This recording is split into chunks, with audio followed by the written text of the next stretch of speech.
Ms. Clerk, can you call the roll, please? Ms. Fodor? Here. Mr. Kelly? Here. Mr. Cole? Present. Mr. Matt? Here. Ms. Palastrellini? Here. Mr. Robinson? Here.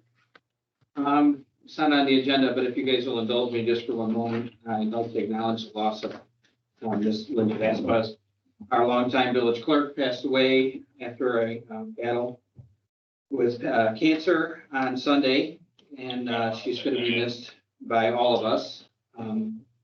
She gave her heart to this village and to the many people in it.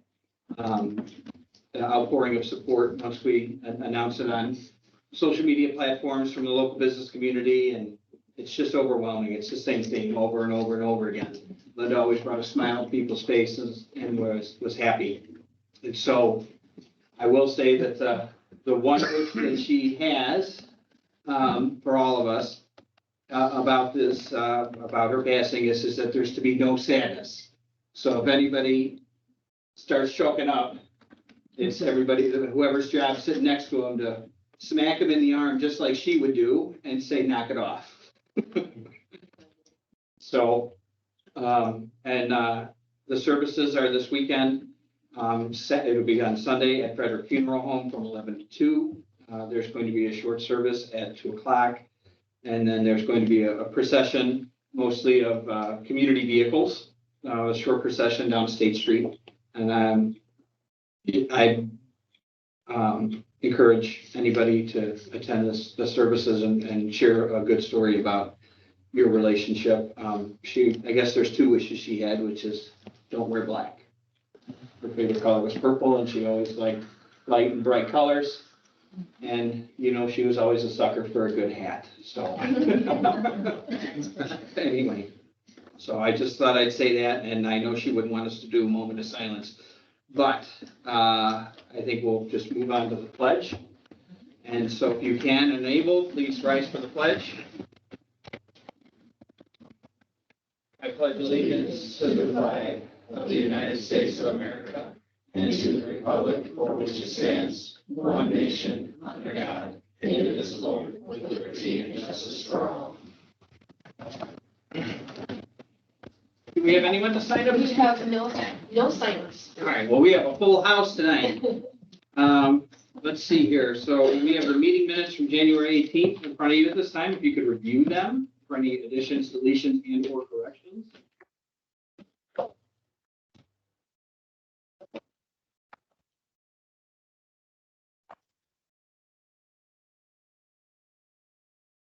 Any changes, additions, deletions, or corrections? Hearing none, I will entertain a motion to approve the minutes as presented. So moved. Second. Questions, comments, concerns? All in favor? Aye. Opposed? Okay, next, the moment we have all been waiting for. We always love these. You notice that we have a whole house tonight, and I really do enjoy when we get to swear in a new police officer. So tonight I'd like to introduce the board and to our audience and the police commission, who's also in attendance tonight, Mr. Carlos Gonzalez. He comes to Hampshire as a lateral transfer from the Canadian Pacific Kansas City Southern Railroad Police with over 20 years experience service as a police officer. Prior to his service to the CPKC, it just used to be the Canadian Pacific, but they merged, police, he worked part-time for the Lakewood Police Department and the Campton Hills Police Department, as well as full-time for the Carpentersville Police Department. Mr. Gonzalez has experience as a gang investigator, juvenile officer, and lead homicide investigator. He currently serves with the United States Army Reserves as an E4 specialist military police officer. Mr. Gonzalez is joined tonight by his spouse, Magdalena. I butchered it. Sorry. I love when they put names in front of me because I apologize. You have trouble with mine too. Daughters Mackenzie and Maya, sons Brandon and Chase, as well as his granddaughter Valentine. Please join me in welcoming Carlos Gonzalez to the Hampshire Police Department.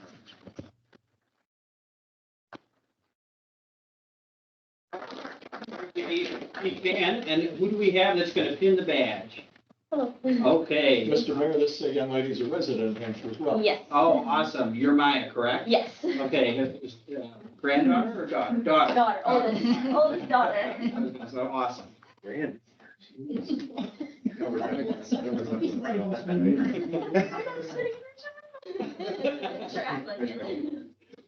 I Carlos Gonzalez, do solemnly swear or affirm do solemnly swear or affirm that I will support the Constitution of the United States, that I will support the Constitution of the United States, the Constitution of the State of Illinois, the Constitution of the State of Illinois, and the laws and ordinances of the Village of Hampshire, and the laws and ordinances of the Village of Hampshire, and that I will faithfully discharge the duties and that I will faithfully discharge the duties of the office of sworn police officer of the office of sworn police officer according to the best of my ability.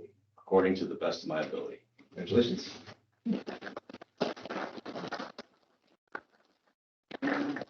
Get a shiny new badge. And family, those that are taking pictures, get up. Feel free to move up cabin.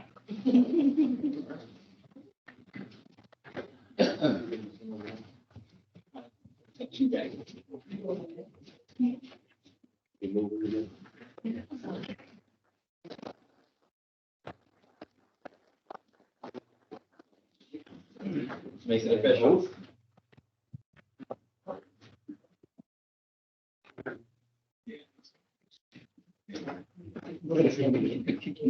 Stand on the podium. So stand under. I just want to say thank you to the village for the opportunity. I'm very humbled and I'm honored to be here, and I just can't wait to start the rest of my career here. We're happy to have you. Thank you very much.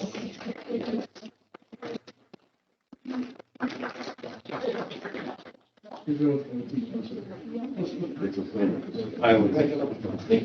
have one more in the corner over there.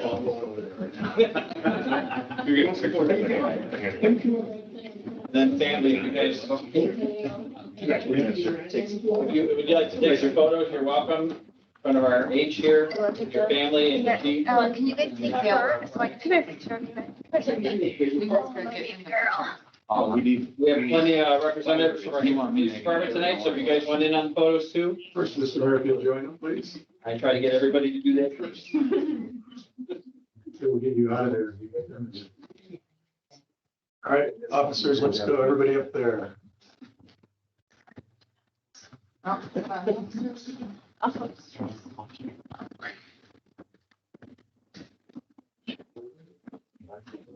we go.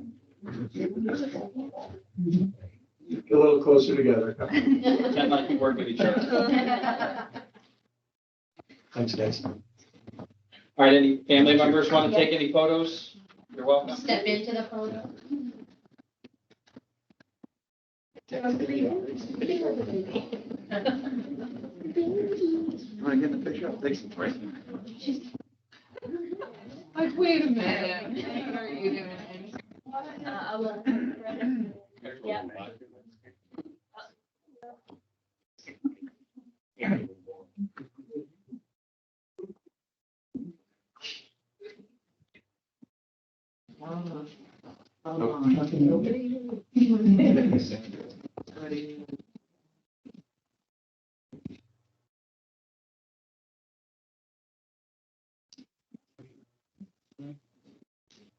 All right. Hey, congratulations.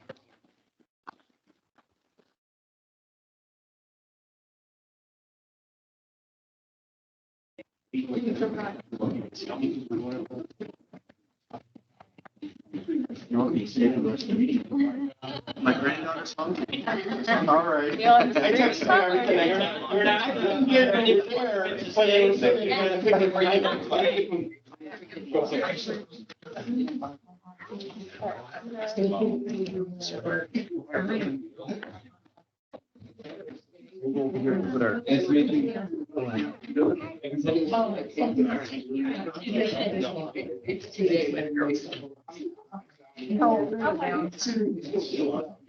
Okay, let's see. Mr. Hedges? Let's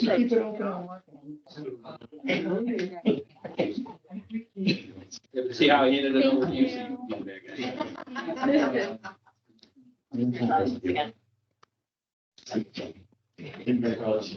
Just keep going.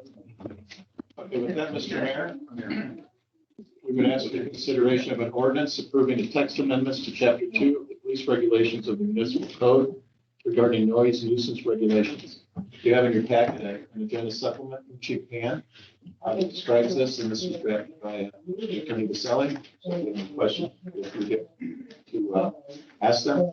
Doug, would you like to walk through this just briefly? Yeah.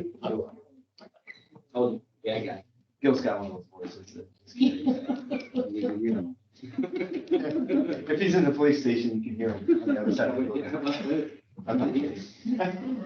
Would you like to just walk briefly through the noise ordinance? Sure. Through your agenda supplement? So the Village of Hampshire, I'm sure you're aware, has never had a noise ordinance. And I think it's a good time, and it's a good time to start one. I've got detailed in the agenda supplement, which I don't have in front of me right at the moment, but there's, we have received several calls for service over the past, I just went back 3 years and, anywhere from 20 some calls for service in a year to 40 some, I think, this last year. Anything noise related was taken into consideration, like loud music or barking dogs or fireworks complaints that are also noise violations. And what the problem is we really, up to this point, have relied on the good faith of the community to be considerate of their neighbors and turn down the music. If we get a call, we go over there, we ask them to turn the music down, but the problem behind that is we haven't really had anything with teeth or any way to enforce that. If they say, no, we're not going to do that. So this gives us the ability to be able to enforce the law and to, cite someone if they won't turn the music down. We've even encountered situations just this past year, a couple times where there's a couple people that are some frequent flyers with noise, and and they've even said, well, there's no ordinance in Hampshire, so you can't do anything, and then they've continued to have the loud music. So Is that always the police officer's favorite response? oh yeah, When you get direct. You can't do it. so you can't do anything, and and really absence some some egregious behavior or something like that, there really wouldn't be anything we could do. A disorderly conduct violation or something like that, but then you turn it into a criminal case and then, and it becomes a much bigger deal than it really needs to be. So this would give us the tool that we need. And then there's two other provisions for the offensive uses of property. And what that allows, to me, it goes hand in hand with any nuisance ordinance really, but especially with the noise ordinance. So if we go to that house where there's a loud party at 2 o'clock in the morning and they refuse to turn the music down, or they won't even open the door, this isn't something we're going to force entry into a home for.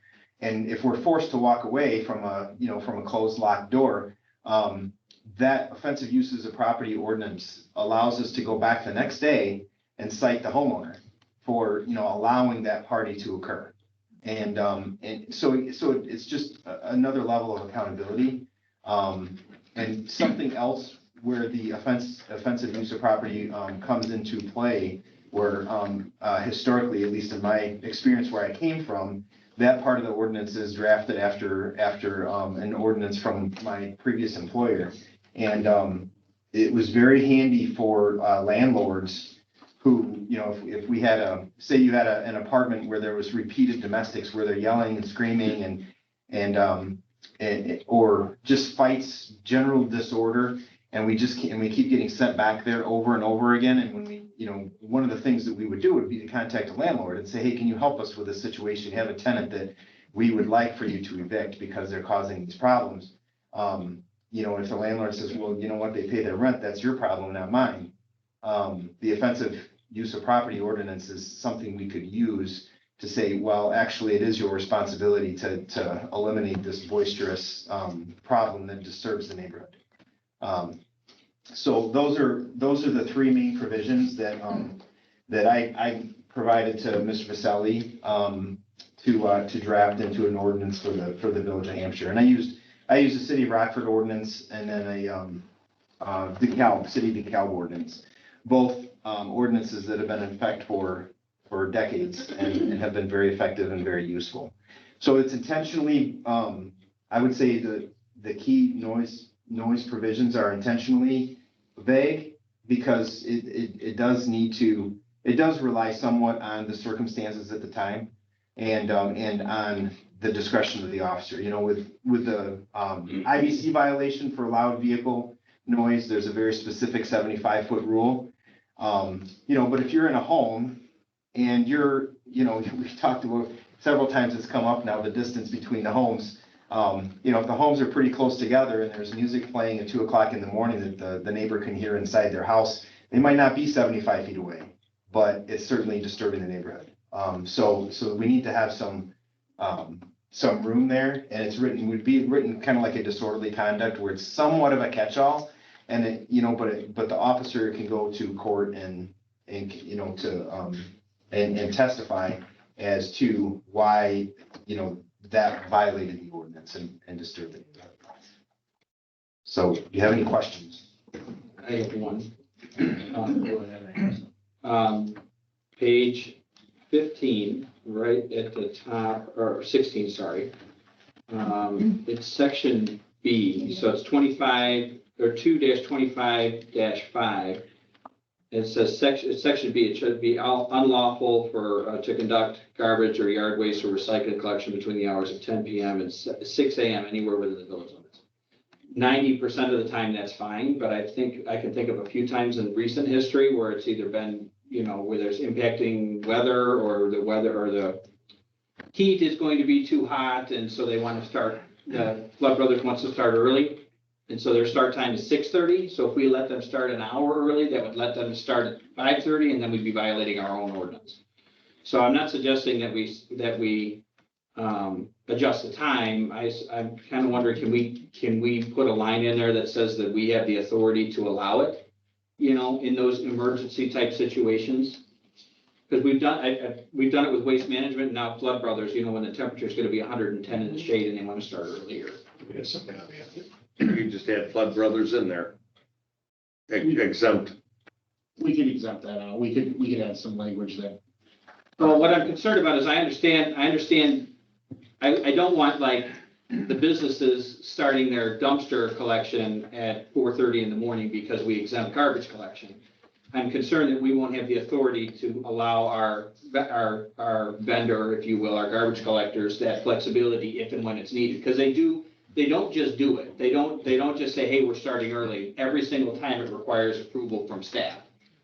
And so I think that we need to add some language to allow that exception to happen. For weather circumstances. We can make that change. And that we want to make sure and keep that to. I have one on page 4, Garbage collection, not everybody. which is page 15. Okay. Halfway down, grounds maintenance equipment noise. Somewhere here, there was a snow blower issue, I saw that. snow removal, from 10 to 5:30 in the morning. I start plowing snow at 4 AM. So I'm gonna, if it's snowing, and how many snow events do we have a year? I'm gonna be out there at 10 o'clock at night or till I get it clear enough so that I can go to work in the morning and my family can still get out.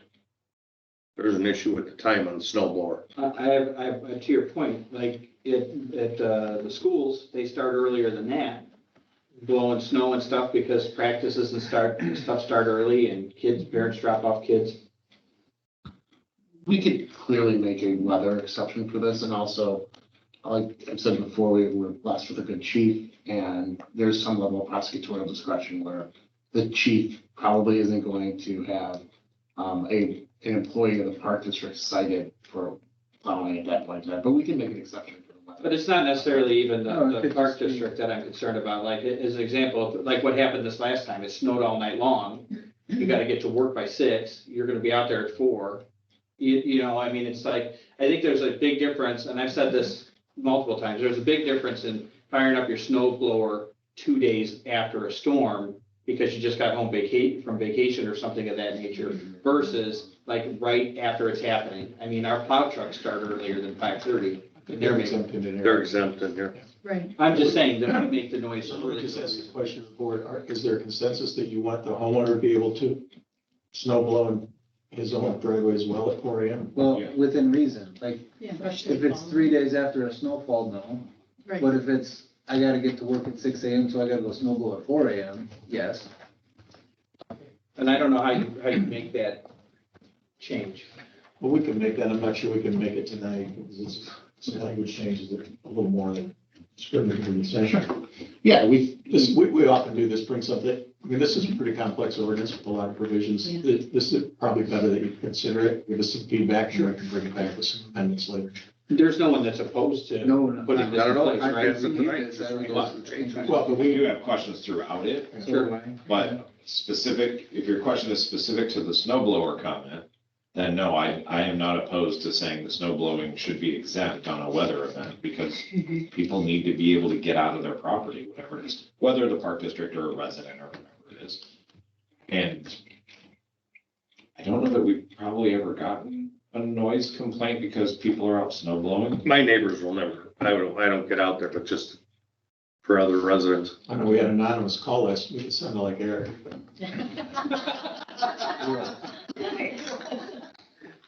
But like specific to that part, I'm like, I don't know that you restrict a snow blower after a snow event. It's different if somebody's running a snow blower, there hasn't been any snow and they're doing it in their driveway just to work on it or whatever at 3 in the morning. In It's June. very different In June. than I'm clearing snow for my house so I can get to work or my kids to school. Right. I like the freshly fallen snow so that it's not 3 days after snow. You know, something within so many hours, within 12 hours of the snow flowers. Do you wanna ask yours? No, please go. Okay, so I had just a general question. I was looking through this, there's no set decibel level or anything, is that on purpose? Okay, just to make clear on that. And then all right, so miscellaneous noise sources on the same page 4, well, 15. It says unlawful to operate the following equipment between 10 PM and 7 AM within 600 feet of buildings. And then we get to, goes over onto the next page, musical instruments. So our downtown businesses, are they clear within the 600 feet of? Because I know like Hampshire Social will have a musician every once in a while. I don't know if Copper Barrel does. but- Well, like Newman's does, and Newman's does, you can and they see have- clear across the parking, I don't know what the measurement is. So I don't either. And I'm a bad judge of what. Yeah, but you don't want Newman's cranking music out after 10 PM at night, because it's gonna echo, it's gonna echo and travel. Parks has music. The Concrete Days would be a violation. You can hear their music downtown. Are they within Right. 600, are they You go within tell me. 600 feet though? Of a resident? Now with those new Oh, yeah. buildings. I don't think, well, I guess. And the townhomes right across the street. Okay. So I guess that's another question. So like we issued the liquor license and we allow them to be open and stuff like that. Is that the special event permit? And does that trump this because we've approved it? Well, we need to make sure it does, because we do have special events over there that apply for it, but they can stay up until 1. We have a new restaurant that's considering coming to town that plans to have live bands outside 3 nights a week. So that's something that we probably do. Keep I mean, it. live bands inside, sure, if they're within the 600 foot range, whatever the foot range is, I'm fine with that, but I wouldn't. You do have some establishments that do during the summer months outside life. Right. Like Newman's is one of them. People enjoy it. They bring their own chairs. Right. But you can hear it somewhere else. So do they apply for a special permit for those type of events? So that you know ahead of time, do we have rules? Should we have rules that say when you apply for this, you have to notify neighbors within that foot range that you are going to have this event and there will be that noise? And at that same point, we have that Black Party application. I don't know where that fits in too, because there was an instance, what was it, this summer where there was a guy that put up a big tent in his front yard for his 50th and he applied for the Black Party thing and had a band and all that. He went in, I think it was like 11 o'clock before they put. They have to get signatures from 50% of their neighbors. Right. And the special event as well. It does say there in section D that, the section shall not apply to, events approved by the village, so. Okay. But it says public events. It doesn't say events approved by the village. It says public events. So like there's a Black Party, a public event. Or we can refer that to legal for We get to. some billable hours. In the same 225.5, section C, the times change from 10 AM to 7 AM, but section C is 10 PM to 7 AM in section A. Section C has it as 11 PM to 7 AM for noise on an intercom system outside, so an outside speaker. Correct, that would be with bars, or that would be, Well, no, this, Restaurant or something. this says from any property from what the music is originating, so that could be, But it's specific to the intercom system, Yes. like speakers mounted on the outside. so if you have a speaker outside, if I have a speaker outside my house, my neighbor could. It won't be playing. No, it's not an internet. That was one of my questions, like, we should get clarity. If you have a Bluetooth speaker in your backyard and you're listening to it, if your neighbor can hear it, that's not what this is. That's talking not an intercom? You might not remember, but there was a day when they put intercoms in every room. You might have a house looking toward. No, I do, but, And then they had one on the front door, and sometimes the music would blare out. okay, So so, one on the front doors, so you could ask who's at the door when they ring the bell. so then spell this out for me, like I don't know what I'm talking about, because I don't know what I'm talking about. What do you do? What do you do when the neighbor's too loud at 11 PM? 10 PM? Call the, Hopefully you talk to your neighbor, Well, no, if that doesn't go anywhere. then you can call us. by 11 PM, I'll very too deep into. I'm listening. I have a question on that same page, on page 5 or 16 of page 48. At the very top, in the examples, line 4, radios, television sets, and phonographs. Do we have a lot of problems with phonographs? And I Or I do play we- my records. maybe It's a catch-all. But it's not a catch-all, so I'm wondering if we need to update Vinyl's back. the, I know it is. They're calling But- bills now. But, This might have come from an ordinance that was a little older. I was gonna say, It should stay in there is there though. still a kid there to crank it, or, okay, but do we need to update that with Difference between a more phonograph and a turntable. updated technology, or at least Turntable something is that today's record. accounts for that? Are you referencing like a Bluetooth speaker or something like that? If somebody were to say Could that? be, That- or any technology that we haven't envisioned yet. Because you don't want somebody to go, well, it's a Bluetooth speaker, not How stereo. about Because I any teach high equipment school, and that that's plays exactly what music? happens. So, Well, if you look at 225.2A, it kind of speaks to what you're talking about, Trustee Porter, where it just says, now, it would be different terminology for the section you're talking about, but it says, operated any device used to receive broadcast sound or reproduce any recorded sound. mhm. So receive would be like a radio, broadcast could be any type of Bluetooth tape player, CD player, phonograph, whatever it may be. I have a Bluetooth phonograph. Victrola. Yeah. You didn't mention that, does that kind of address what you're talking about? I'm not sure, because that seems to be speaking to public way. Well, that's different, I just meant the Okay, but terminology of how yes. you define the devices. yes, I thought that would be more, We use the same. Yeah. So like kind of take that terminology to cover more options. Yeah, we can expand that. Yeah. You don't want like an Yeah, so I didn't mean people with that it was the 8-track same. players. Should, right, cassettes, right. we're gonna have to, okay, and the musical instruments. What was the name of that movie where he headed up? Say anything, Yes. yeah, but. the Can music- I ask like an overall procedural question with this? So let's just say trustee Fodor's playing music too loud and I don't like it. And so I call you and trustee Fodor sees you coming, she turns it down really quick.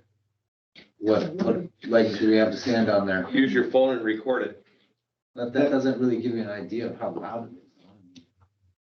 I mean, it happens all the time, or we've even had where, we go there and we tell them to turn the music down, they turn it down, and then half an hour And then later, they it's turn back it up back again. up. Yeah, I mean, it's the same sort of thing, I mean, we would still go have a conversation with her. okay. And then, if this continued, we probably have to, I don't know, we get creative if we have to. Take her in. Did you write warnings? It would be a verbal Take her warning. phonograph. I would actually encourage the officers to use a verbal warning first, Okay. and then issue after that if they refuse. These are tickets that are being issued. It's an ordinance violation. Because I know some ordinances are different where we send a letter for a village ordinance versus the police ordinance.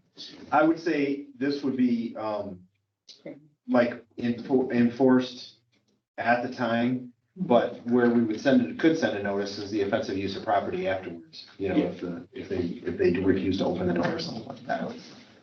I like it. So if trustee Robinson's 7-year-old decided to play the tuba while trustee Robinson and trustee Kelly were at one of our fine establishments listening to a live band, you might have to come back and issue them with a citation the next day because he wouldn't answer the door for you because he's 7. Assumedly, there would be a sitter, but, you know. I think they got a DCFS case. No, assumedly there would be a sitter. I think there'd be a restaurant. But I'm just making sure, like, something like that, I mean, we would probably come back the next day if the. I mean, we could, like I said, we would have to use discretion. I just would like the record to reflect that this is the rowdy side of it. Yeah. Because there's been no examples on this side of it. We're just I do have, checking. it's a question. Just checking. I'm good. Did you have any more? No, I'm good. Trustee Fodor. I've been transported apparently, so.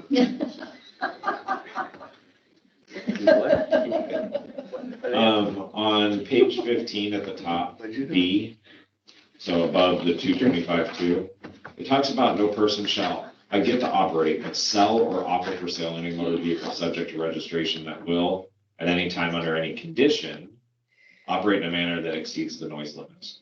We do have people in town that may have vehicles that they use at Sycamore Speedway or at licensed drag racing tracks, and they may sell those vehicles. They're not made to run on the street, but they are legal and they do exceed the noise limitations. How do we accommodate for that in here? What, I'm sorry, I lost you. What page is that? Page 15 at the very top, B. B. We could also strike the word sell. I mean, if it's a manufacturer, the idea is. So the idea is don't operate a vehicle that is made that will purposely be too loud. Correct. Those vehicles at the demo derbies are not license plated because they're not travelable. No, but at drag strips, they have street class where they are very loud and they are license plate, technically street legal. I don't want to get into like, this is a noise ordinance. I really don't want to get into regulation of the selling of property in this ordinance. That's, I think, an unfair Is there thing. anything specific? I think that's critical for. I get the operate part. It was the Yeah. sell Yeah. or piece. Yeah, I'm not. There's a little issue around the car show time too, huh? Well, to be honest with you, my snowmobile is probably too loud, you know, and if so if I wanted to sell it, I couldn't sell it here based on a noise ordinance. I don't think that's fair. I'm talking about driving it now. Say again? Talking about driving it as well. Oh, driving is a totally different thing. The noise ordinance, I'm But I not, mean, the car show, those people do come in and out of town and they're all. but we approved that event. They're all, if they're allowed, they're not exempt. They're actually in violation of IBC. You know, any modified exhaust to a vehicle is in violation of the Illinois Vehicle Code. Any modified exhaust. So, we use discretion on that. Should be really lenient on the car show. Yeah, but like, exactly, like we approved the car show, we're not gonna be ticketing all the guys with the loud exhaust. But it's always been, I mean, it's been that way for as long as I've been a police officer. But I don't want somebody, what I don't want to have happen is somebody go through our ordinance book because their neighbor they don't get along with is now selling their classic car that may be too loud and get be at the gotcha because they're in the noise ordinance that says you can't sell.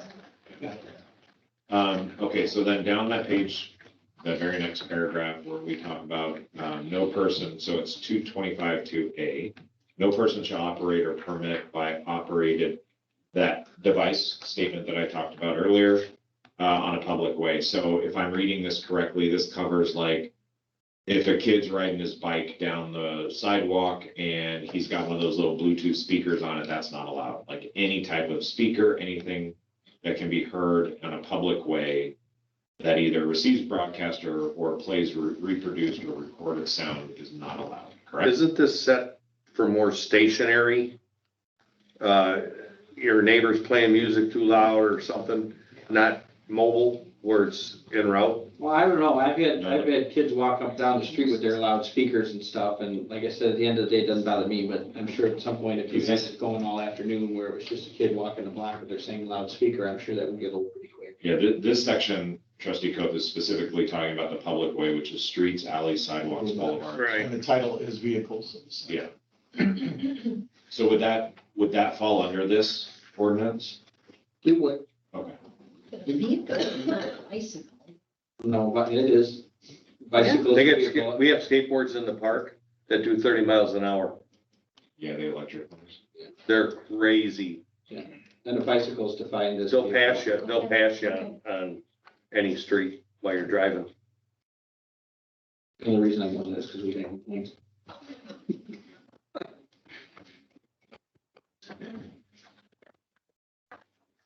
So then the other thing on the 225.5 miscellaneous noise sources. Is this where it goes into if you're in a residential neighborhood and to the example trustee Robinson was using earlier, he's listening to music outside through a Bluetooth speaker or whatever device he has. At 10 PM, it has to be shut off. We're just turned If down. it's- Turn down so your neighbor doesn't. Turn down so you can't hear. No, 225.5 says it shall be unlawful to operate. Within 600 feet of any building or residence. Right. And in that is. If such equipment radio. is If it is audible. audible. If such equipment is So if I turn it down so audible, you can't hear it, we're good. You have to read it as a How whole. low are you gonna have that speaker where when you have 7 feet or 15 feet between houses, you're not hearing something? I don't know, I play music on my backyard patio, like in the, my neighbor on the one side is pretty close. Maybe because I live on the corner and that, Right, but I bet if you went into that neighbor's yard and didn't adjust your sound, you would hear that sound from your but neighbor. it doesn't bother him when he's inside the house. It's not about bothering. You get a neighbor that doesn't like the person next door. To your example on selling the vehicle, your neighbor may not be minded because you've got it at a volume that's just a pleasant, you're in your backyard. But according to this, if I don't like you and I'm your neighbor, I can call the police on you at 10:01 PM. If I hear anything come out of your backyard. Anything within this ordinance. Which section are you interested in?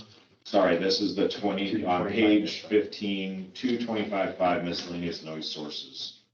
And it prohibits the unlawful operation of the equipment between the hours of 10 PM and 7 AM. And in that is where we were talking about recorded devices or that play recorded music instead of calling out radio, television, phonograph. Musical instruments are listed on here. And it's within 600 feet of a residence or hospital area. So that's where I'm using the example of if I'm in my backyard with some type of device that plays music or sound or whatever it is, maybe I'm listening to a book on tape. Somebody next door, if they can hear that and lodge a complaint then, so we're basically saying at 10 PM, there's no outdoor, in these situations. Tweak that, there'd be no right? outdoor music. we can tweak it, we can also make it 11, I mean, there's different, these are notoriously. Some of my questions are just trying to understand Sure. that too. And these are ordinances, I'm sure the chief would agree, and I think myself and Mr. Khan have talked about, these are notoriously hard to enforce ordinances, the noise ordinances. Often, sometimes people have decibel, they are called sound level meters, they're decibel monitors, and they literally measure your sound. So we could expand the time, and we could say you can't play anything outside after 11, or we could put a qualifier on the word audible. But then it goes into a reasonability standard akin to a disorderly conduct charge. And that's really where you're at. A lot of this goes into having good police officers who will try to de-escalate situations amongst neighbors. So instead of having Hatfield and McCoy situations, we have a reasonable application of the ordinance. Is that fair assessment, Chief? Yeah. So we could go longer, we could go later in the night and say 11, or we could qualify audible. I think 10 o'clock's fine. I think that's a reasonable hour to turn it down because I want to go to bed. I think most people would agree that I've spoken. I just, some of this was me just clarifying, not saying Yeah. that that's not the case, but my understanding would be then that this ordinance is saying, again, just for my edification, so I make an informed vote when it comes back for a vote. Mhm. This says at 10 PM, if a neighbor can hear sounds coming from any of those type of equipment, they can lodge a complaint to the police. Now, the police can use discretion, they can come have a conversation, they can, I totally get that, but at 10:01, on any day of the week, that complaint can be lodged against the I neighbor. think it should almost be if a neighbor can hear those sounds while inside their own home. Inside, right, not in the back. Yeah, they could be, I mean, they could be us. I mean, in trustee Kelly's example, you could have someone right on the boundary line, sitting there waiting for the 10:01 to call the police. And under a theoretical construct, the police could go in there, cite the person, and they go to court and it gets prosecuted. And I'm just saying, no, because there's that wall would be a difference, right? And my concern isn't that our police are gonna go cite this person immediately, it's that in most cases, maybe we'll talk about it later too, but we learned a lot at that open house. And in most cases, we have 2 officers on duty, sometimes maybe more. And if one of them is driving for a noise complaint because the neighbor is upset, that's one less person out in the field for things that police officers are probably really needed for. We had that kind of conversation about the alarms at the school and how it took officers off of duty, not off duty, but took them away from the potential of answering other calls for something that was a false alarm being set off multiple times. So that's one of the reasons why I'm thinking through it is, gosh, I would hate for chiefs team to, not that our community is, I would hope not be this way, but potentially have to go answer these, to then go have a conversation, figure out, okay, it's really not that big of a deal. There's something, they're gonna remedy it, or we're taking care of it, and then they drive away, great. Let me just ask a question, trustee Kelly. Do you think the audibles should be inside? In other words, if Eric's trying to sleep, he should be inside his house rather than on his patio. Yeah, I think if after 10 PM, I can hear your stuff in my home, that's an issue. Yeah, so I think. That I agree. That's what I think it should be changed to. Yeah. Then the officer will come inside the house, close I the mean, door. that has to be pretty loud to make it through inside. It really does. Theoretically. Unless your windows are open. Unless, So we'll add language with audible from inside a residential or hospital, windows and doors closed, yeah. Yeah, I like that. Yeah, thank you for that suggestion, because that's where I was just coming through, is I'm thinking through not just going to the extreme, but also our officers having to report to all of these. And we've also, and for lack of better terminology, we've all seen it happen where neighbors that have a beef intentionally try to weaponize our ordinances against the neighbor they have a beef with. And that's where I think a lot of this comes from. It's just, we're just trying to, I don't know. We need it. There's no one up here that says we don't need it, but we just need to figure out how to wait for them to not. it just needs to make sense, yeah. Just a few tweaks. Any other suggestions or tweaks? One question, application on page 18 at the very top. We say the fine may be up to $750. How is it determined what the fine is? Judge. Adjudicator, judicial discretion. Okay, so a third party makes that decision based on the circumstances of why it went into it. So a third party being a judge or adjudicator. Yes, and honestly, trustee Kelly, to your point, if somebody gets a ticket and it's the neighbor at 10:01, they may get a $50 fine versus at 2:30 AM and they're blasting speed metal next door. They may. And the officer's been there 3 times. Correct. trying to- They may do a 750. Okay, I just wasn't sure Where- who determined Where that, does but the it. funds go? If the judge thought it was. Does it stay in the village? It gets, It's a village ordinance, so it would be. well, Like, but when it goes to court, you don't get $750 if you're, awarded $750, we'll get a percentage of that because it gets distributed to various parties. You wouldn't go to our in-house adjudicator? Guy. We don't currently. We don't have one, so if we had, We're gonna get there. we don't really have enough complaints like that to. We're gonna talk about a noise ordinance, so we might.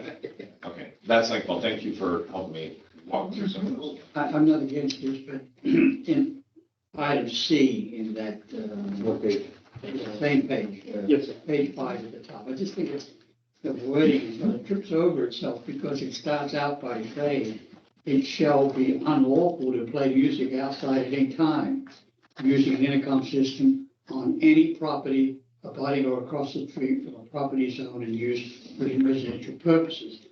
You're starting out by saying it's unlawful, and then you're breaking it down after.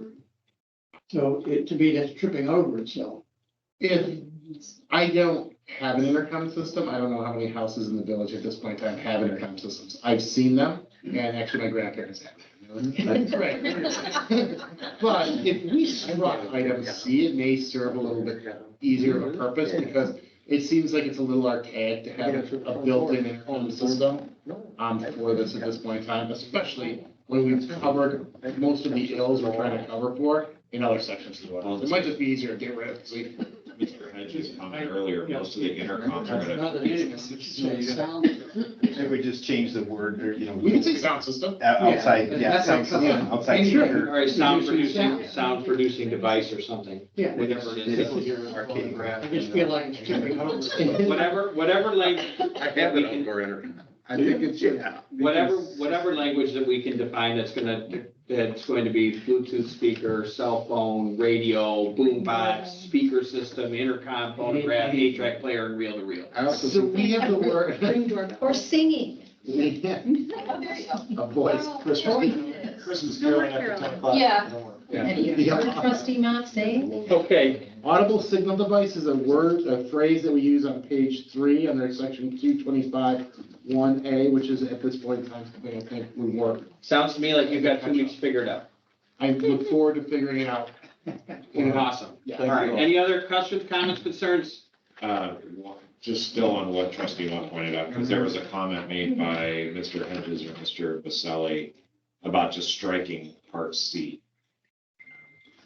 What page are you Does- on, trustee Kelly? What we were just talking about, page 16. C, the unlawful to play music outside.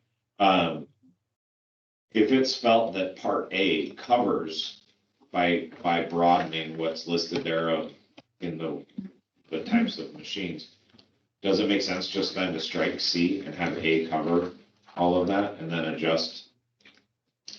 I think the time should be It says 10 consistent. feet. It's 10 Well, that's what I o'clock here, it mean. should be 10 o'clock there too. But Well, if we agree. strike C, then that doesn't exist anymore because the It top covers one it. covers, because it says any type of noise emitting device. Which would be an 600 intercom. feet of any Yeah, building 10 versus 10 feet. And then you just kind of striking that whole Yeah. section. So I guess the request would be strike C, make it all fit in A, and then make the times consistent. Sure. And the descriptions of sound devices will make those consistent, right? And you want 10 PM or 11 PM? That's 600 feet. I'm okay with 11, but I'm sure most of the board wants 10. So I don't care. I'm okay with 11. I'm I'm okay with A realistic. couple more opinions up there, 10 or 11? How about 10 during the week and then 11 on the weekends? I mean, realistically, we do everything, People work. we do everything. No, People some work. people work weekends, During so I don't think weekends, you yep. separate it. I'm good with 11. I'm good with that. So we got Any 1, more 2, 3. 10s? Any more 10s besides trustee Robinson? 11, we'll go with the consensus. You have 2 weeks to persuade them otherwise. We can compromise and offer 10:30. Yep. 10:15? I have a- 57. I'm gonna name a snowplow. But I think that helps some of those establishments with outdoor music too, that usually their bands are gonna be done by 11 or close to that. So then they're still within this, where, we don't have to worry about then changing permit language and going through this again. Just curious, do we get complaints from, the houses that butt up to, no, The caves. Newman's? Newman's. I don't Because care they if all- we get in any, frankly. There's a field there, but you can see all the backyard. So I know Newman's itself has gotten complaints over the time, but it's never gotten to the point where it's gotten here. To me, maybe to the department, I don't recall any. They've gotten complaints and it's typically just people jacking with them, but like they're also, Newman's is also very respectful. If the ownership changed at that facility, at that bar, let's say, and then we have a bar that's not, where they're not very receptive and they're out there cranking it, it's a different story, so. I don't know. And I'm just gonna throw this out because I'm close enough to the schools where if there's soccer games, et cetera, they're playing music off of the device. Is this gonna apply to them? I mean, they're not doing it at 7 AM. I don't No, think they have that's any in the- soccer games or anything that That's start not that in the early. restricted hours. But they would be done by 11. They'd be done by 11 for Football sure. games, Oh, and yeah. everything else. Oh, yeah. I don't imagine that they'd be playing. They gotta get the kids home. Okay. I can't remember, I mean, you guys know. It's too. all day. I mean, they're playing music in between all the plays and, Right. you know, so. Absolutely. The ordinance says 10 PM or 11 PM or 7 AM, so they're within limits. Cause it's loud. Oh, it is. It used to be louder when the high school was in town. Yeah, I'm sure. Mhm. I mean, I enjoy it on the deck, so. But it's loud. Do you have a question, Ms. I Moore? do. In section 225-6, animal noise, part A. There doesn't seem to be anything in here about disturbing somebody other than the owner.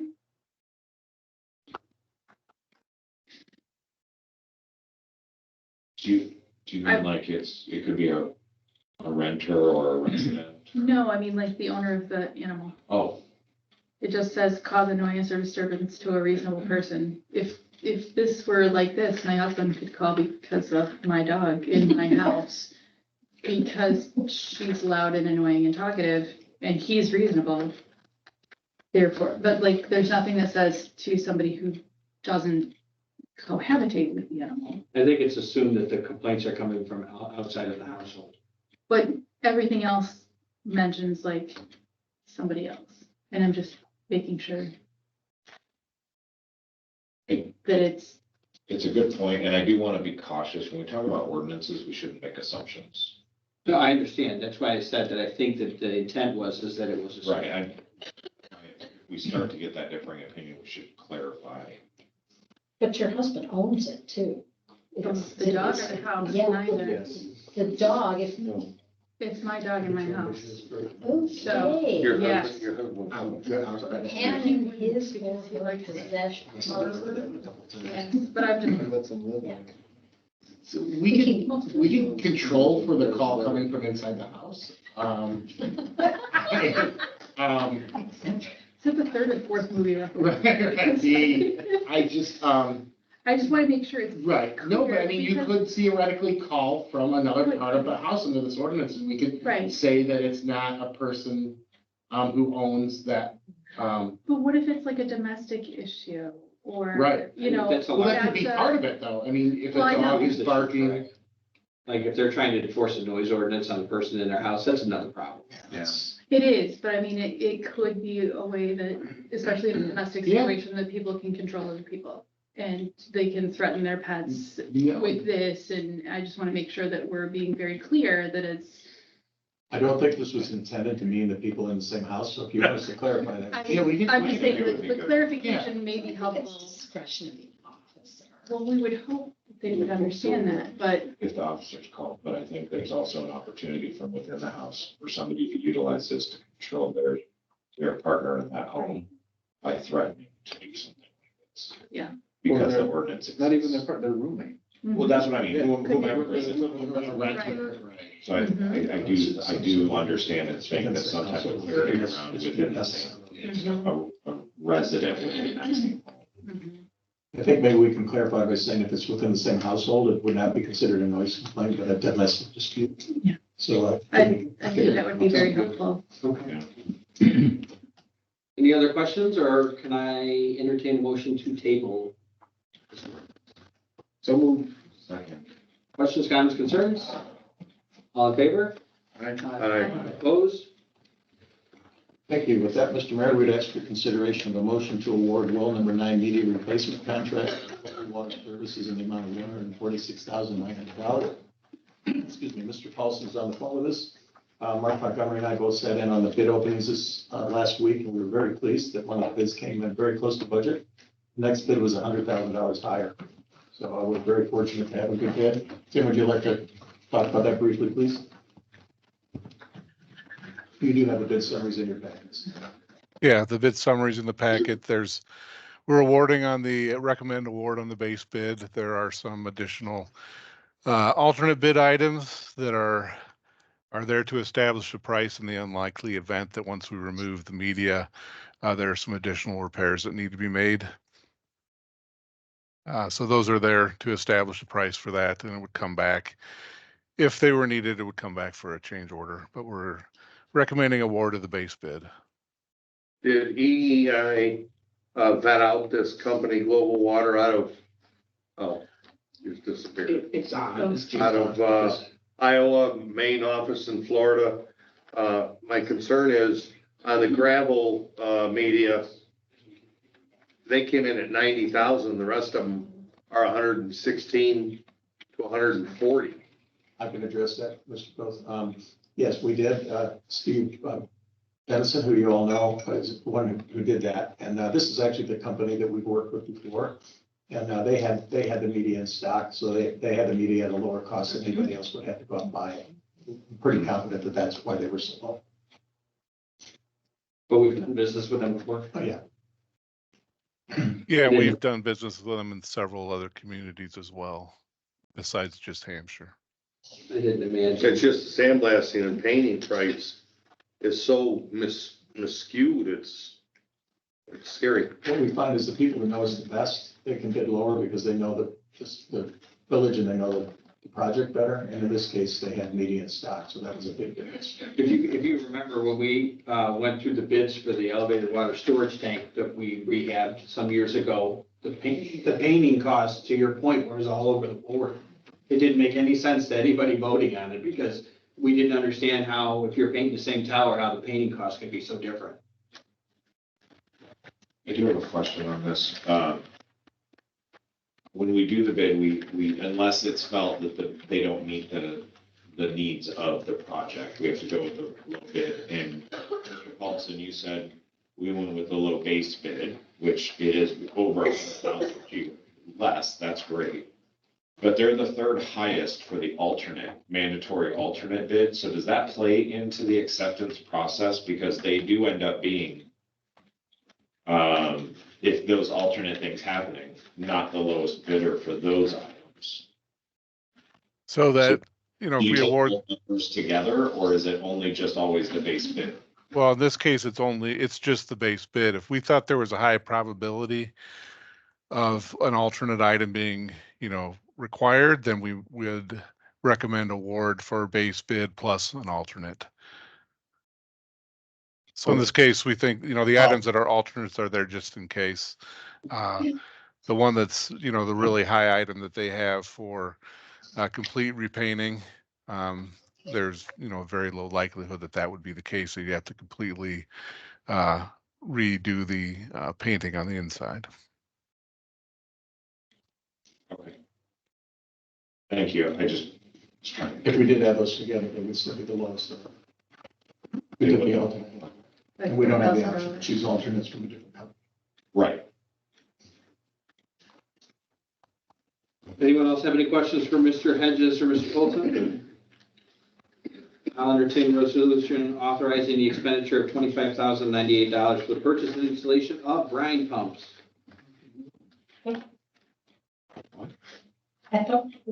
Oh, sorry. That's the wrong one. Sorry, media replacement for $146,900. Sorry, I got ahead of myself.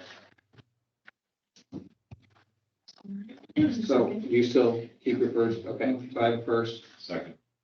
And a second. Questions or comments? Ms. Clerk, can you call roll, please? Mr. Coe, Aye. Mr. Matt, Aye. Ms. Palastrellini, Mr. Robinson, Aye. Ms. Fodor, Aye. Mr. Kelly. Aye. Motion passes 6-0. Apologies, the Brine Pumps was the name of my first rock band.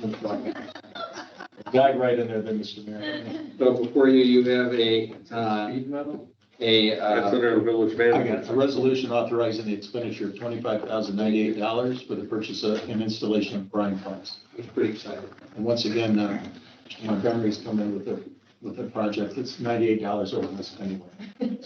Similar to 2 weeks ago. But we plain straight. Do you have any other questions or comments? I just had one, is, during the course of the replacement of this, is there any time that we will be in any type of jeopardy with our water system while this has been Mark's really good. I didn't think so. Mark but, will, he'll plan it out well in advance. They'll go through all the safety measures and everything there for you. Okay, We have 2 drinking water treatment plants, so this one can be offline and the other one will Well, be the here. other one is. Yep. Okay, perfect. Thank you. And now they're all connected. I think, so work on it in a couple years. Okay. I will entertain a motion to approve the expenditure of $25,098 for purchase and installation of brine pumps. So moved. Questions, comments? Ms. Clerk, can you call the roll, please? Mr. Matt?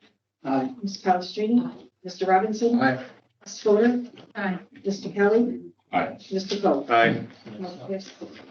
Next, you'll see that we have some staff reports tonight. We have the police report, and then followed by the engineering report. Chief Andy, do you have any color you'd like to add to your report this evening? I think if we look at the scorecard, there's nothing particularly remarkable. Some of the numbers look big, like a 300% increase, but it was really, from 0 to 3, like mental health services. Is that 300%? Yeah, isn't it? I don't know.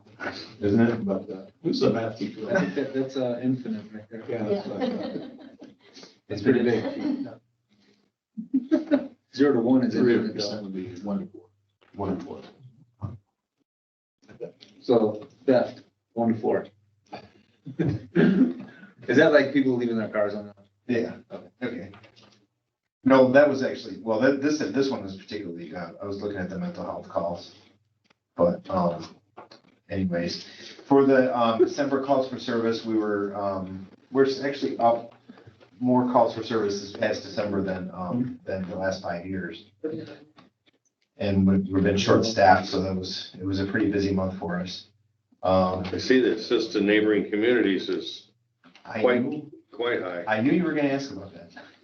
I did have Ryan Edwardson look into it, and those were, that's not us going out to, driving over to Pingree to assist them. I mean, there was 1 or 2 of those where we assisted King County with traffic crashes and that were outside the village, but most of the assist other agencies were, someone calls in and they have a runaway in Pingree and they want us to check in Hampshire for the runaway, those types of assists. There's really nothing that separates the two types of, or the various types of assist to other agencies. So there was very few of those where we were actually outside of the village assisting another agency.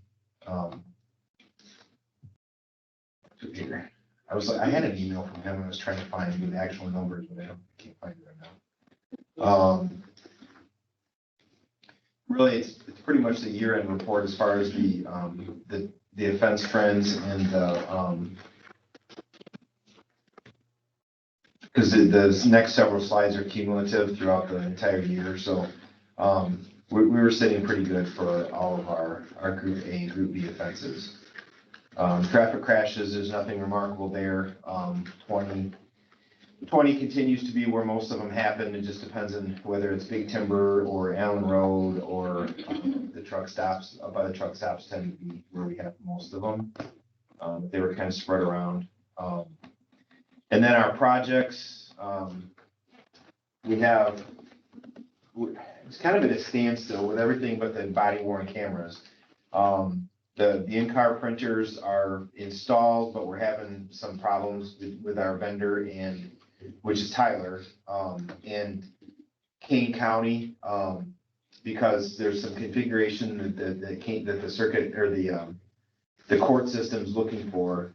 But they want us to force Kane County to make changes to their system.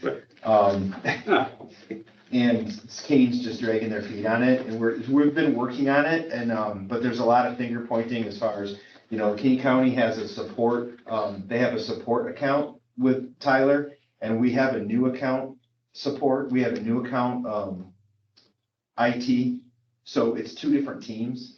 And so we're just trying to work through that and figure out, we're having bi-weekly meetings with Tyler to try to figure out who exactly is responsible for making the changes at King Town so we can then get our changes in place and move forward. So we're working on it and like I said, it's been a hassle to try to figure out exactly who's responsible because everybody seems to point the finger at someone else over there right now. So but we're getting there. And then the transition to the RMS system is, that's just delayed as they move through the process, but that's moving forward. It's now the topic of a monthly meeting. So that should be in place by July. The body worn cameras, they're fully deployed. I actually just, while we were here tonight, I got a message from, Mark Golasinski, still works for us part-time, and he's been doing, some grant work for us. And, he just found out tonight that, from the state that we've been awarded the camera grant, that we applied for. It's just that they were looking for a little bit of additional information, so the award was on hold. And we should know we should have a reimbursement sometime in March. That's great news. So that'll cover the cost of the cameras. I just don't know if it's gonna be 100% or, somewhere in between at this point. It covers 100% of the cost of the equipment, I know for sure, but then there's that piece of all the ancillary stuff and I just, at this point, I don't know for sure how much, what that percentage is gonna be. Yeah, so any more questions about that report? We have a bunch to talk about with our executive session tonight, so. Engineering report. Any questions for Tim? I have one. Under the utility master plan, the status says completing final report. It's already been presented to staff and we had all of the board come in for a presentation on it. Isn't it complete? Yeah. We're asking, sorry. Well, there's gonna be a final document, that will be for the village file. Correct. We're asking Steve to kind of give us some other alternatives for funding and how we could, I believe that we're gonna, through the budget committee, we're probably not gonna get the exact funding that they recommended. So we'll have to look at various scenarios. So Steve will continue to do that for us. Okay. Okay, thank you very much. Let's see here. Before you, you have the accounts payable to personnel, in the amount of $538.98. Any questions or concerns about the $538.98? I will entertain a motion to approve the accounts payable to personnel for $538.98. Second. Questions, comments?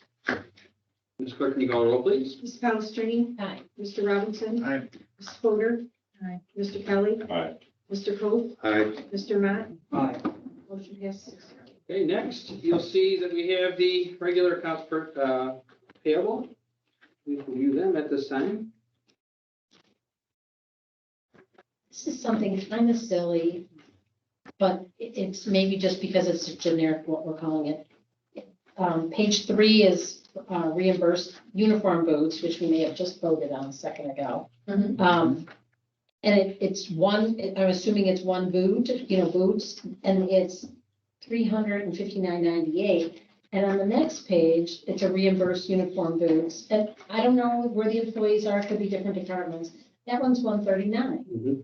So it's a pretty big difference between the two. And I just didn't know if it was this.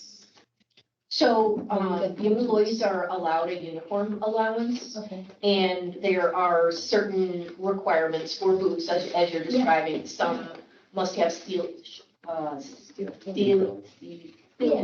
shoes. Which are obviously more expensive than, like a regular work boot. So, as long as the employee is within their uniform allowance, we do not scrutinize Okay.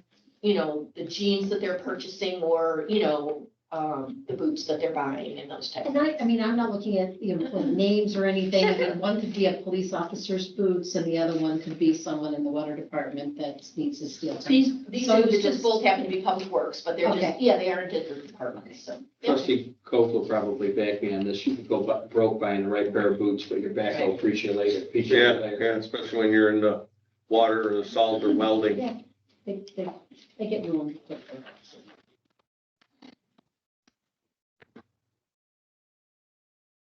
Any other questions about the accounts payable?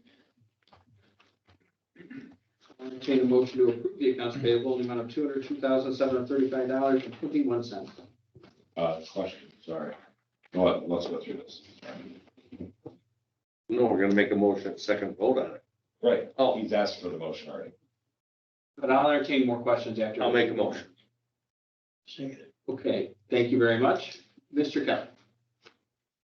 In our detail report, it includes both the reimbursement and the total payables, correct? So that bottom line that says total all invoices, Yes, Are the two different motions added together? correct. Okay, question is answered, thank you. Because it didn't finish, that's why I wanted to make sure. Any other questions? Ms. Clerk, can you call the roll, please? Mr. Robinson? Aye. Mrs. Fodor?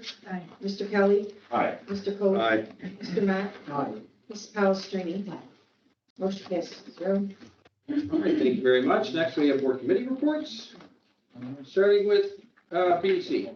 All right, BDC will meet on February 14th, Valentine's Day, here at 6:30. It's our normal second Wednesday meeting of the month. So, Trustee Coe? Nothing other than the fact that guys are ecstatic that when the equipment does break down now, they actually can lay on a flat, warm floor and work. But there hasn't been a lot of equipment breakdowns because the stuff comes out of the gate warm. That's So awesome. they're pretty happy. it's awesome. I really Budget committee? Yes, so thank you to Ms. Lyons for sending the calendar, the proposed calendar for the budget process. Everybody will be getting a copy of that now that we have some dates set for the staff meetings, or for the committee meetings. So the budget committee will be meeting twice to discuss the budget. And we'll do meetings with the whole, meaning the whole board is invited to attend. The first one will be on February 21st. It's a Wednesday at 6:30 here at Village Hall. It's going to be a little different this year. That meeting is going to be dedicated to staff presenting capital projects that need to be done. We've seen these presented in other meetings, but after they come to an agreement as staff of what they want to have us focused on, that meeting is going to learn what is the total cost, and the whole meeting is going to be dedicated to talking about what are the options that this board wants to talk about for revenue generation for those projects. It will not be a line-by-line reading of the budget. It will strictly be about revenue, because these are multi-million-dollar projects that we have to talk as a board about revenue sources. That will lead us to our second budget committee meeting, which is on March 5th at 6:30 here at Village Hall. That one will be the one meeting where we have the opportunity as a board to ask questions for the budget.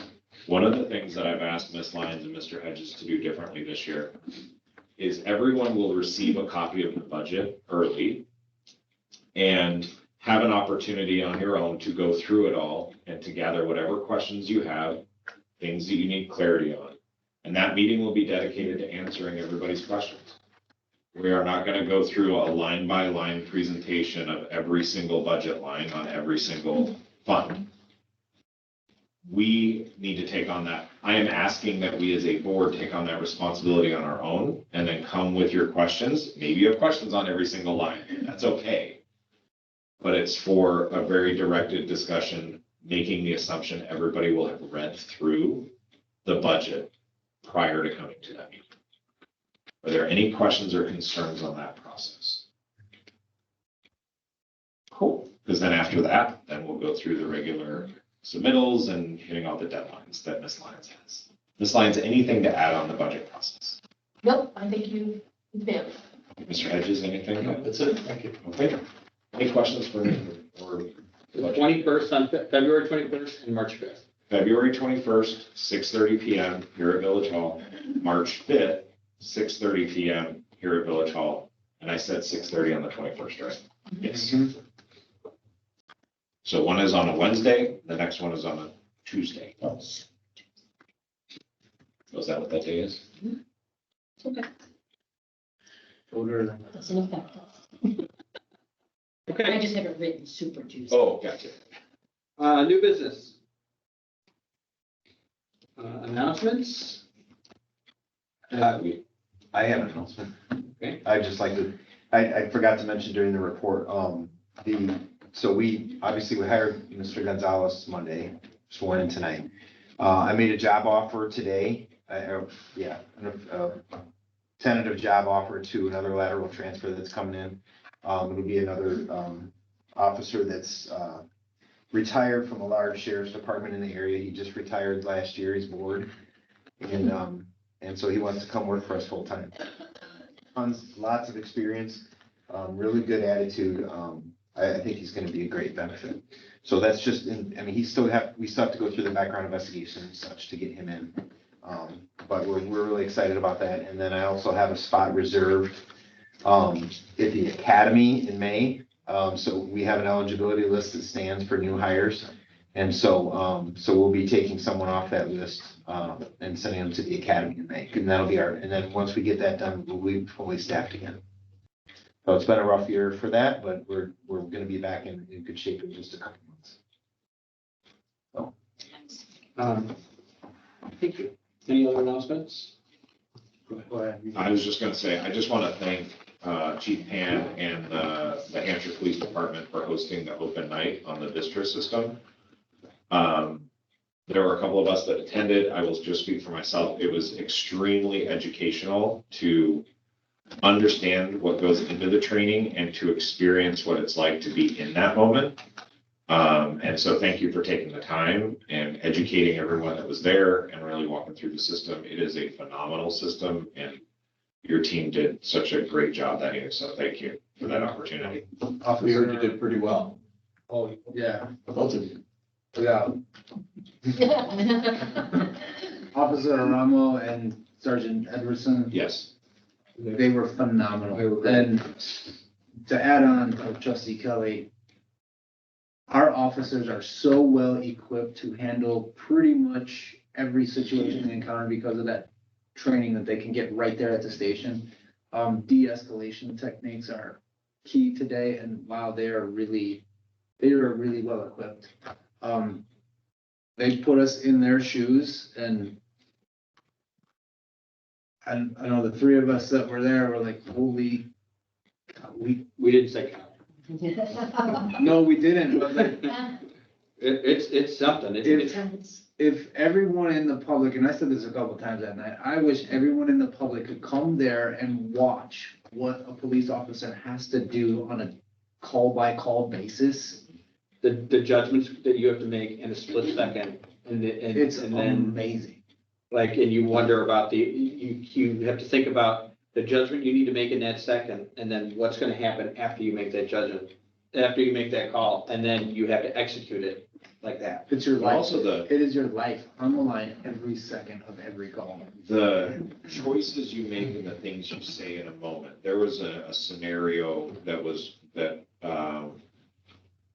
during the event had been shown where it was more about de-escalation and finding out that the person that had caused the police to get called was actually not trying to cause a disturbance, but was somebody who was autistic. And how do you as a police officer respond to that? And how do you talk to that individual or their family? So it's more than just, I go into it thinking, how do you handle these high intense situations? But this is also just, how do you communicate in different situations to de-escalate so that hopefully you don't get to a decision that you have to make in a split second? But it was, I wish more people from the community would experience what that is. And I think we talked about some opportunities that we would hope to see come from this. And at that same point, Chief Pan has offered to have another night for trustees that couldn't make it the first night. It would be worth even an hour of your time. If it's not at night, if it's in the morning or whatever, he even graciously offered to do it one-on-one. I can't recommend or force anybody to go. I can just implore you guys to give it a shot. I mean, I think that it's something that you guys should see. We are very blessed to have the training that we have here for our officers. We're in a really good place in this community because of that. Well, we learned Thank you for bringing that to our community. that they're training other community officers. Yes. And other resource officers, and people are coming in to utilize this equipment. So it's not just affecting empowering and enabling the Hampshire police force. It's making a difference within the broader region, which is just accommodations to the whole police department and to Chief Pan for bringing that in and really driving. We are safer as a whole, schools, community, everything together. Thank you for that. Do you do video recordings of these training sessions? So, yes and no. They're recorded to and provide immediate feedback to the officers, so, but then it's deleted, so there's a camera that faces back and it records everything that's happening. But then that's automatically deleted after, I don't know, 2 or 3 sessions, because you don't want all that on file, to be foiable, I suppose. We could record training sessions, but that's really not what that system's designed to do. I mean, it's designed to be an immersive experience, that's real time. There are things we can do with that system where we can create scenarios for our own community, like specific to our community. So we could go into any one of our bars or restaurants and film inside of a bar or restaurant and create a scenario and upload it into the system. So, the officers could actually walk into a building that they're familiar with. Or we could go to the high school and walk down the hallway with an HD camera and then come back and create a scenario inside of our own high school. So that's something that we're gonna be doing. And there's another system that they're coming to train the officers on within another month or so. That's an off-the-ring system, so they can create our own content, our own original We content. talked about the high school one. So if you remember, Hampshire High School I don't know if it's once a year or every now and then, we'll do like an emergency situation where the kids will volunteer to be victims, and sometimes it's the fire department that does it, or it's the police department. And when Chief Pam was talking about that, we thought, what if you made one day where you ran through various scenarios at Hampshire High School and they filmed it for this system and it was recorded in there. You only have to do this once, because then you can move all of the training to digital. And so everybody, school resource officers, local officers, King County, whoever can come and run through those scenarios, seeing the inside of Hampshire High School, the inside of different areas. And I will tell you from the experience, there comes a moment when you're in that scenario that you forget you are surrounded except for the trainer right behind you, and you forget that you're in a simulation. Like, it becomes real, at least for me. I'm speaking for That's why you myself. can't take It's it. unnerving And to the regular. yeah, person. and if you could put them in that scenario of Hampshire, just to Hampshire High School or whatever school it is, maybe you start at that one, to take what already is happening in the community, but then film it, so that you don't have to go to the school and the students and ask them every couple of years to redo that same live scenario. The scalability of that is unreal. So there's lots of, Chief, you were talking about, you guys are just scratching the surface right now with a lot of what can happen. Yes. And I do know it was mentioned, as part of the grant, several open houses to the public have to be offered, and I know we have a few people that watch online. I highly encourage every member of the public to go see this. It's And you amazing. said you're gonna It's work amazing. towards 1 or 2 more open houses, correct? Yeah, end of February and into March. Ryan's off for vacation. It really adds a sense of we are a lot safer community because of the training our officers can get right there in the station. So I highly encourage everyone to go see this at an open house. Any other announcements tonight? Okay, I got 2 things. Well, 3. You guys want the good news or the bad news? Shortest news. Sorry. I would like to offer condolences to Miss Bonnie Keegan. Her husband John passed away. Most of you know Bonnie has attended almost every board meeting that I've been at for the last 10 years or so. And so I make the joke that she's attended more board meetings than most elected officials because she's always here. And so her husband John passed away. And so the clerk and I attended the visitation this morning. She's in good spirits, but she told me unfortunately she would have to miss the meeting tonight. So, and I told her we would give her dispensation. Through the notification, when Miss Linda passed, I reached out to every living trustee that has served alongside or with Linda. And one of the calls I made was to Mike Armato, and he served on the board previous to Mr. Robinson.